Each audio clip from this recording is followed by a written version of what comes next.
13 TLC MicroPD series. I am Lauren Beal. And this is Jen Bean. We are both members of the Curriculum and Instruction team at IU 13. As CNI specialists, we provide professional development on a wide range of topics. A MicroPD is a short professional development session that provides a brief overview of a particular topic. We encourage you to visit the IU 13 website and the e-learning toolkit to learn more about additional PD opportunities. This MicroPD session's topic is feedback and grading. This session is inspired by the content of the Corwin Distance Learning Playbook. In this session, we will define feedback, discuss the importance of providing feedback to improve student learning. We will share the qualities of effective feedback and have a short conversation comparing feedback and grading. We will also share tech tools to help provide students with effective feedback. Before we get into our session, let's take a moment and reflect. You may want to pause the video and take a moment to jot down your thoughts. What does feedback mean to you? What does feedback currently look like in your classroom? The term feedback is often used to describe all kinds of comments made after the fact, including advice, praise, and evaluation. But none of these are feedback, strictly speaking. Feedback is used to improve performance. The purpose of feedback should remain constant, to progressively close the gap between present and desired outcomes. It's also important to note that a classroom environment and culture can impact the effectiveness of feedback. The relationship between the person providing the feedback and the one that's receiving it impacts that feedback's usefulness. Only if feedback is used does it improve student learning. Feedback thrives on error, so setting up a classroom culture where errors are both expected and celebrated can also impact the effectiveness of feedback.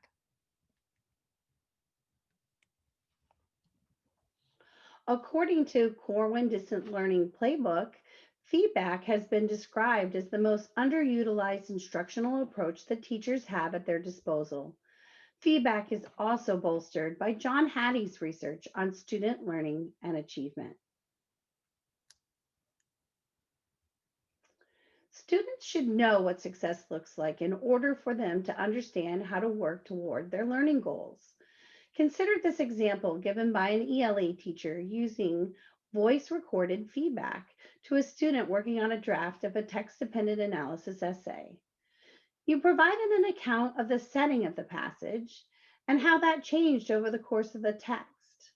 What's missing so far is how the setting impacts the characters in the passage. Let's discuss at your next conference about how you can create a thinking organizer to help you get to this next level in your essay. Feedback, as Brookhart describes it, needs to be just in time, just for me information, delivered when and where it can do the most good. Such a great example, Jen. Thanks for sharing. How we Sure. provide feedback and what students do with that feedback matters. There is a suite of online tools available to provide students with effective feedback. As Jen identified in her great example of a teacher using voice feedback, what a great way to use technology to provide students with effective feedback. Technology also can be helpful in supporting students in using feedback to improve learning outcomes. These tools are free and work well in both a face-to-face or a remote learning environment. In this MicroPD, we will only be touching on two areas: interactive videos and shareable documents. So let's begin with interactive videos. Periods of remote learning have required teachers to use more and more video content. Whether teachers create screencasts, teaching a lesson from home, doing a read aloud, or use one of the many educational, commercially produced videos that are found online, videos are becoming a popular instructional method in today's classrooms.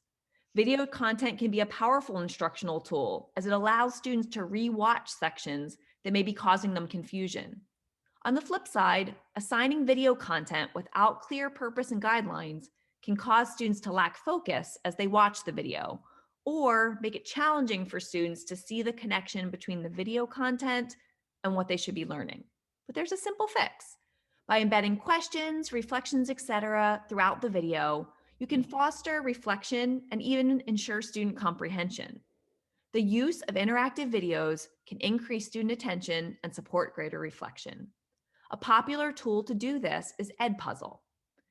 Edpuzzle is a free tool that allows educators to upload video content or select video content that's already been developed, and then embed questions, reflections, and teacher voice comments throughout that video. The interactive video can be shared with students in a web link, and the teacher can track student progress as they interact with that video. This provides both the teacher and the learner with valuable feedback. I would highly encourage you to create a free Edpuzzle account and explore the tool. Interactive documents can also be a valuable feedback tool.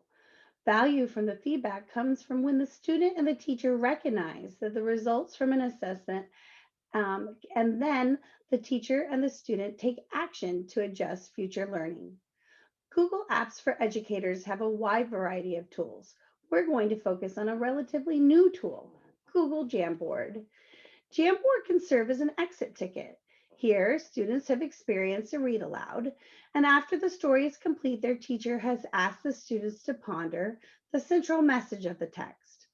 As you can see, both the teacher and student are able to use these results in making decisions for the future for both the student and teacher. Jed, I just love the way you use Jamboard as an exit ticket. Great strategy. So we'd like to end with a short discussion on feedback versus grading. When a student earns a letter grade on an assignment or report card, what does it truly mean? If a student, for example, earns a 74%, what does that tell me about their strengths and weaknesses as they pertain to that topic or assignment? To further illustrate issues with percentage grading, grades are often combined with compliance measures like homework completion or behavior. How does that letter grade help a student to improve or close the gap between the present and desired learning outcomes? Unlike a grade or a final score, feedback is not an endpoint. Feedback, when done effectively, provides an opportunity to continually improve. Ellis Page in 1958 evaluated the effects of teacher comments on student achievement. He found that students who received a standard comment with their grade achieved significantly higher scores than those students who only received a grade or a score. And the students who received individualized comments did even better. He concluded that grades were only effective at improving student learning when they were combined with comments and feedback to support students in improving their learning. Let's refer back to the reflection prompt from the beginning of this session. How has your understanding of feedback and grades changed? As you think and reflect on your classroom practices, how will you use grades and feedback to support student growth? This concludes the MicroPD. Thank you for joining us, and remember to refer back to IU13's website and the IU13 e-learning toolkit for additional professional development opportunities.